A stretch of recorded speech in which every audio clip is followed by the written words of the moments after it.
পূর্ণা এমন ঘটনার জন্য মোটেও প্রস্তুত ছিল না। কোনো মেয়েই এমন নিচু ঘটনার সাক্ষী হতে চায় না। এই ঘটনা কাটিয়ে ওঠার পূর্বেই একটা শক্ত হাত পায়জামার ফিতা টেনে ধরল। পূর্ণার পায়ের তলার মাটি সরে গেল। ভয়ে গলা ফাটিয়ে চিৎকার করে উঠল, আপা আপা। পূর্ণার আর্তনাদ পদ্মজার মস্তিষ্ক প্রখর করে তুলল। পদ্মজা মুখ তুলে পূর্ণার দিকে তাকালো। তার চেয়ে কয়েক ইঞ্চি দূরে পূর্ণা পদ্মজার এক হাত শক্ত করে ধরে রেখেছে। সে কাছে আসতে পারছে না। সঈদের জন্য পূর্ণার কান্না দেখে পদ্মজা আতঙ্কে নীল হয়ে গেল। চারদিকে কোলাহল, গালি দিচ্ছে মা বাপ তুলে। কেউ বলছে না মেয়েটা ভালো, এরকম করতেই পারে না। পূর্ণা চেঁচিয়ে যাচ্ছে, কেঁদে মাকে ডাকছে। পদ্মজা এক দৃষ্টিতে মানুষগুলোর দিকে তাকিয়ে রইল। মানুষ এরকম কেন হয়? পূর্ণার হাত সঈদ আলগা করতেই সে ছুটে এসে জড়িয়ে ধরল পদ্মজাকে। তার পুরো শরীর কাঁপছে, হৃৎপিণ্ড এত জোরে চলছে যে অনুভব করা যাচ্ছে। পূর্ণা কাঁদতে কাঁদতে বলল, আপা আপা, কেন মেয়ে হলাম আপা? এত কষ্ট হচ্ছে আপা আপা। পদ্মজার দু চোখ বেয়ে টুপ করে দুফোঁটা জল পড়ে। এক হাতে শক্ত করে পূর্ণাকে বুকের সাথে চেপে ধরল। রমিজের উস্কানিতে কামরুল গলা উঁচিয়ে বলল, নটিরে বাঁধ সঈদ। পূর্ণার কানে কথাটা আসতেই সে আরো জোরে পদ্মজাকে জড়িয়ে ধরল। পদ্মজা ঠান্ডা স্বরে বলল, পূর্ণা ছেড়ে দে আমায়। রিনা পদ্মজাকে চুল ধরে টেনে নিয়ে যেতে চাইলেও পদ্মজা জায়গা থেকে এক চুলও নড়ল না, ঠায় দাঁড়িয়ে রইল। পূর্ণাকে ফিসফিসিয়ে বলল, বেঁচে থাকলে সব উসুল হবে, ছেড়ে দে। পদ্মজার কণ্ঠে কি যেন ছিল। পূর্ণার সাথে সাথে শান্ত হয়ে গেল। চোখ তুলে পদ্মজার দিকে তাকালো। পদ্মজার গাল বেয়ে রক্ত ঝরছে। সঈদ পূর্ণাকে নিতে আসলে পদ্মজা একটি দুঃসাহসিক কাজ করে বসলো। সঈদের অন্ডকোষ বরাবর লাথি বসিয়ে দিল। সঈদ মাগো বলে কুকিয়ে উঠল। জলিল সহ উপস্থিত তিনজন তেড়ে আসলো পদ্মজার দিকে। পূর্ণাকে ধাক্কা দিয়ে ছুড়ে ফেললো দূরে। অশ্রব্য গালি দিতে দিতে কেউ পদ্মজাকে থাপ্পড় দিল, কেউ বা দিল লাথি। দুই তিনজন গ্রামবাসী মনে মায়া উদয় হলো, ছুটে আসলো পদ্মজাকে বাঁচাতে। ভ্রান্ত ভয়ে চুপসে গিয়েছিল। পদ্মজাকে কাদায় ফেলে মারতে দেখে দৌড়ে আসে। জলিলের হাতে শরীরের সব শক্তি দিয়ে কামড় দিল। জলিল প্রান্তর কান বরাবর থাপ্পড় বসাতেই প্রান্তর মাথা ভন ভন করে উঠল।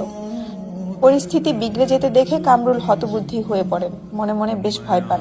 কেশে গলা পরিষ্কার করে দুই হাত তুলে চেঁচিয়ে বললেন, তোমরা থামো, এটা কি করতেছো? থামো কইতাছি, সবাই সইরা আসো, থামো। সবকিছু থেমে গেল। পদ্মজা কাচুমাচু হয়ে পড়ে রইল কাদায়। নিঃশ্বাস নিতে কষ্ট হচ্ছে। নাভির নিচে একটা লাথি পড়েছে বেশ জোরে। চোখ বুজে রেখেছে। দুহাত বুকের উপর, লম্বা চুল কাদায় মেখে ছড়িয়ে আছে আশেপাশে। যন্ত্রণায় যেন পাঁজরগুলো মরমর করে ভেঙে যাচ্ছে। পূর্ণা জ্বরের তোপে জ্ঞান হারিয়েছে।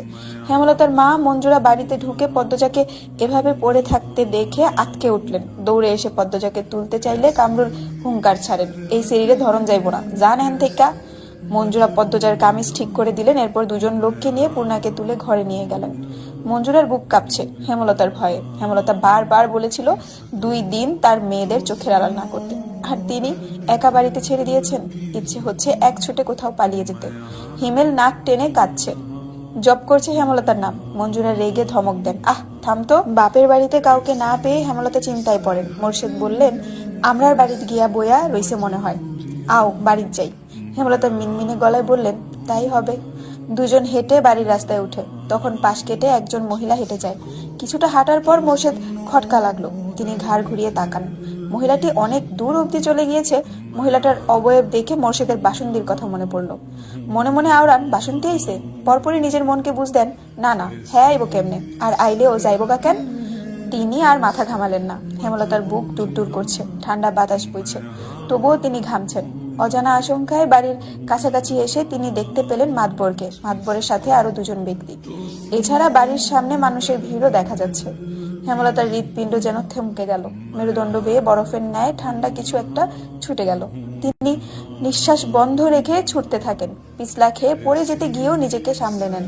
হেমলতার দৌড় দেখে মোর্শেদ অবাক হন। প্রশ্ন করেন, তুমি দৌড়াইতেছো কেন? হেমলতা প্রশ্নটি শুনলেন না। নিকাব বাতাসের দমকে উড়ে পড়ে গেল। তিনি ভিড় ঠেলে বাড়িতে ঢুকেন। কোলাহল বেড়ে গেল।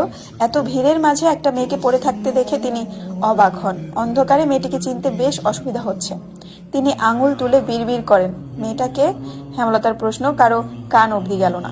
কোথা থেকে একটা আলো এসে পড়ে পদ্মজার উপর। সাথে সাথে হেমলতার চক্ষুদ্বয়ের সামনে পদ্মজার কাদা রক্তে মাখা মুখ ভেসে উঠল। হেমলতা গগন কাঁপিয়ে আত্মচিৎকার করে উঠলেন, পদ্মজারে! পদ্মজার বুক ধরাস করে উঠল, অস্তিত্ব কেঁপে উঠল। আম্মা এসেছে।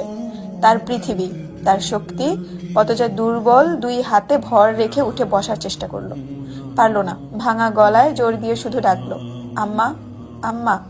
হেমলতার পৃথিবী থমকে গিয়েছে। বিভস্ত পর্দাহীন কাদা রক্ত মাখা পদ্মজাকে দেখে বিশ্বাস হচ্ছে না এটা তার মেয়ে।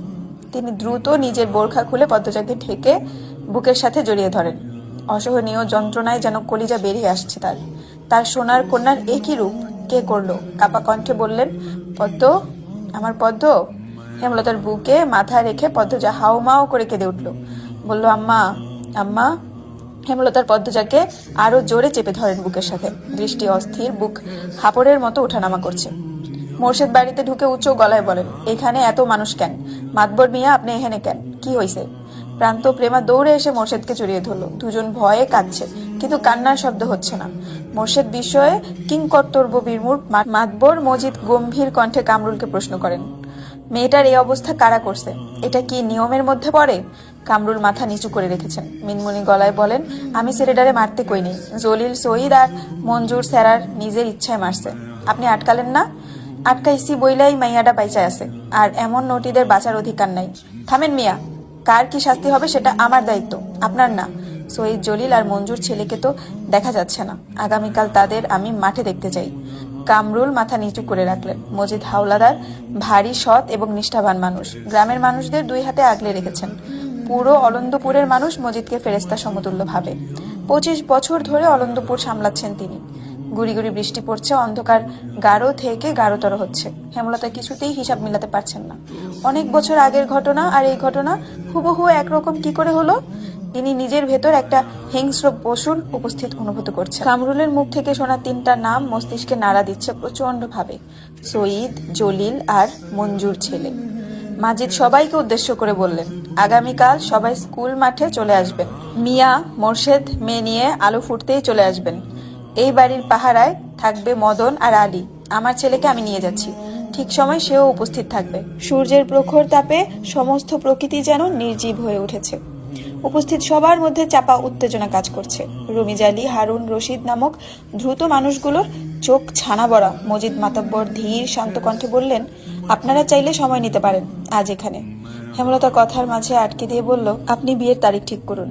মজিদ মাতব্বরের প্রস্তাবের চেয়ে এই প্রস্তাবে হেমলতার রাজি হওয়াটা যেন কোলাহল মুহূর্তে দ্বিগুণ বাড়িয়ে দিল। পদ্মজা হতভাগ, বিস্ময়ে কিংকর্তব্য বিমূঢ়। মোর্শেদ চোখ বড় করে হেমলতার দিকে দৃষ্টিপাত করেন। আশপাশ থেকে ফিসফিসানি ভেসে আসছে।